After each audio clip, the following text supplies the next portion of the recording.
Bonjour, bienvenue dans la série sur le temps.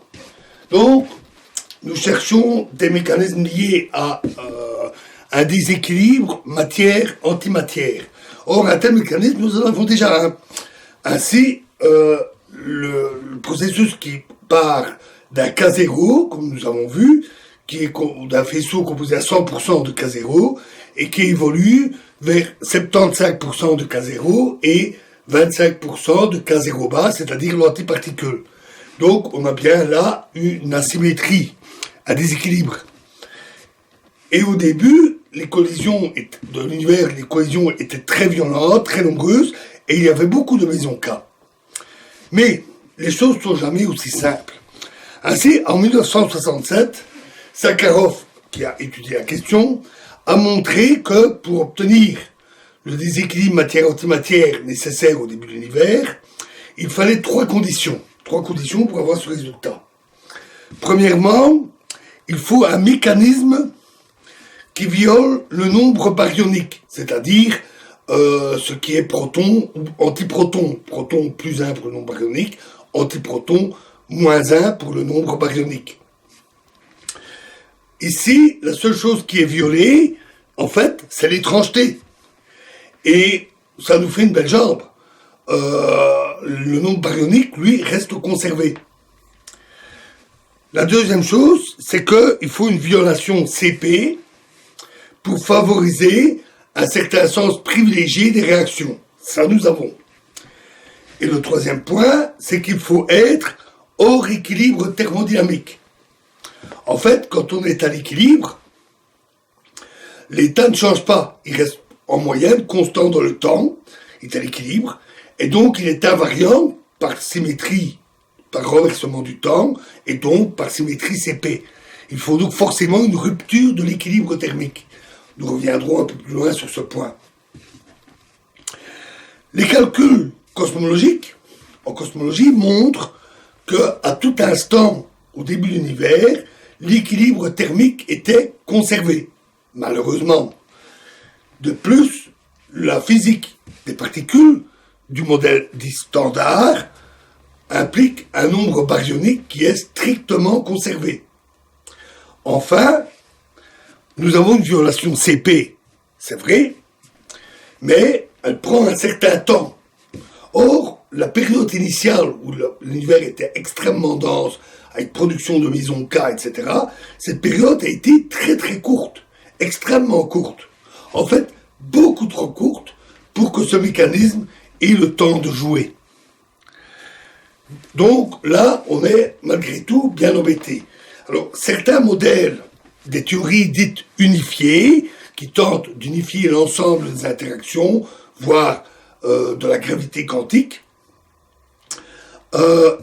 telles que la supersymétrie, conduisent à une violation du nombre baryonique. De plus, elles impliquent, à certains stades de début de l'univers, des ruptures d'équilibre, qui sont des ruptures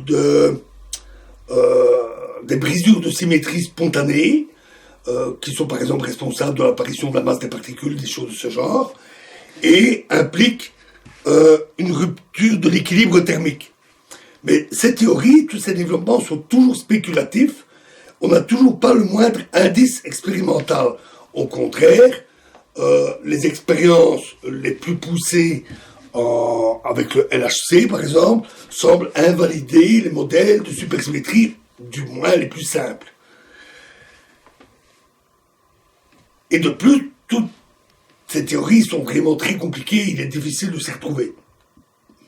Un autre exemple encore de résultat expérimental négatif, c'est les expériences qui comparent directement l'antimatière et la matière. Donc on fabrique des atomes, des anti-atomes d'hydrogène. Le CERN fait cela et étudie les propriétés.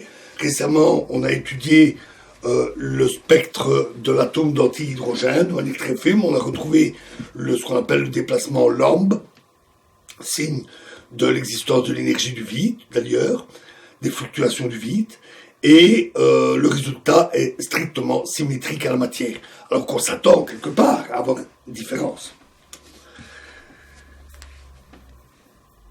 Donc pour le moment, on est toujours un peu dans le brouillard sur cet équilibre matière-antimatière. Mais revenons à nos moutons. Qui dit violation CP dit donc violation T, c'est-à-dire par renversement du temps, et donc implique un sens privilégié passé-futur. Voilà un cas nouveau que nous n'avions pas encore jusqu'ici, puisque c'était purement statistique jusqu'ici. Et ça aussi, ça se voit sur la courbe d'évolution, puisque on a une évolution qui part d'un état à 100% de K0 vers 75-25, et jamais l'inverse, ou même pas vers un équilibre 50-50 par exemple. Donc on a clairement une violation du renversement du temps. Actuellement, à notre époque, le méson K est très rare. Il n'est produit que dans des collisions de particules à très haute énergie, donc dans les phénomènes les plus extrêmes dans l'univers, qui sont quand même plutôt rares, comme l'explosion d'étoiles, ou sur Terre, bien sûr, l'homme est devenu expert dans la création de phénomènes qui n'existent nulle part ailleurs.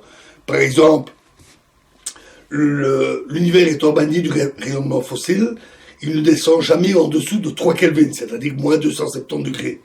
Alors que nous, dans nos laboratoires, nous arrivons à créer des froids encore plus froids, tout près du zéro absolu.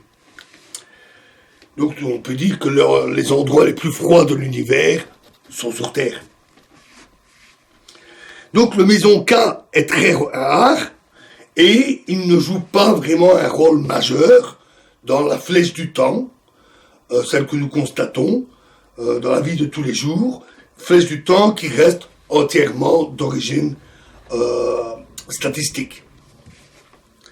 Revenons un peu sur l'histoire de l'équilibre thermodynamique. Dans l'équilibre thermodynamique, puisque il y a équilibre, alors la symétrité n'est pas violée, et il s'agit d'un équilibre dynamique. Donc il y a des collisions, des créations, destructions de particules en permanence. En particulier, des mésons K sont détruits, se désintègrent, et ils sont recréés en permanence, et le nombre de mésons K est constant. C'est un peu comme si l'horloge qu'implique les mésons K était constamment réinitialisée à zéro.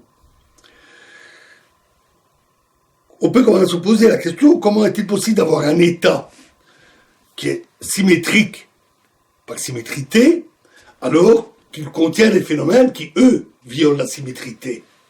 En fait, la violation de la symétrité implique une non-réversibilité. Mais ça n'implique pas nécessairement une certaine évolution. Sans évolution, il n'y a pas de question réversible par réversible, ça n'évolue pas. Et donc pas de violation. On peut comparer à l'horloge à cliquet. Donc l'horloge à cliquet fonctionne avec un engrenage.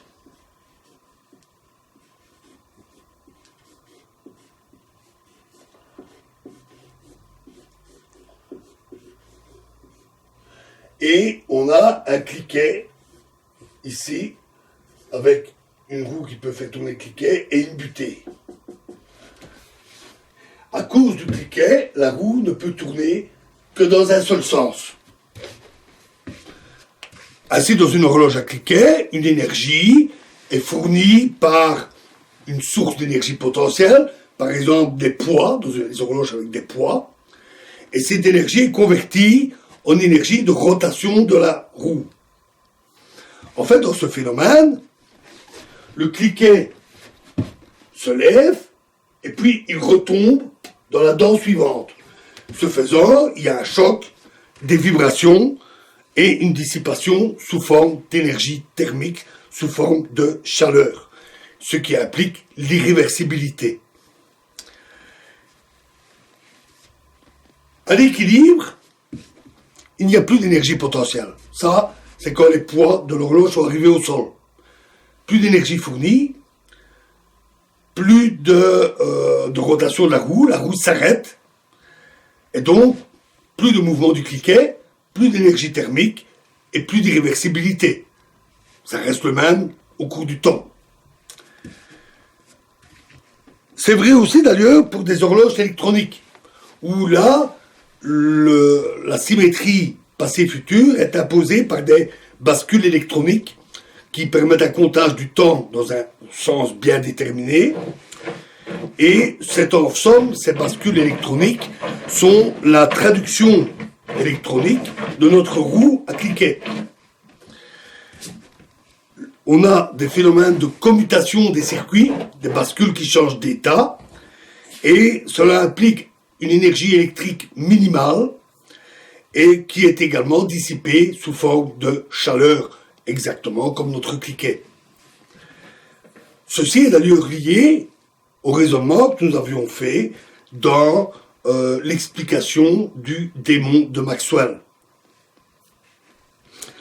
À l'échelle atomique, si on construit une horloge à cliquet, ou l'équivalent avec quelques atomes seulement, quand on n'a que 2, 3, 4 atomes, on ne peut pas parler de température, ni de chaleur, qui sont des notions statistiques qui appliquent des très grands nombres de particules.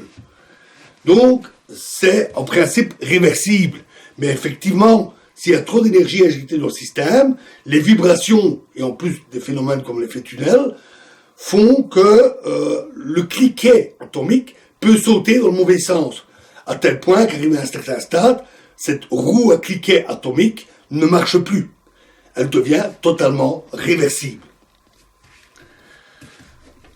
Voilà, alors nous avons vu tout ce qu'il y avait à savoir sur la nature du temps, sa description, nous en avions parlé, l'irréversibilité. Nous avons tout en main pour offrir ce que nous verrons dans la prochaine vidéo, une vision plus globale pour tout l'univers, du temps et de la flèche du temps vue dans sa globalité. Et il restera un point à examiner, un mystère, que j'appelle l'asymétrie finale. Et ça, c'est ce que nous verrons. Je vous remercie.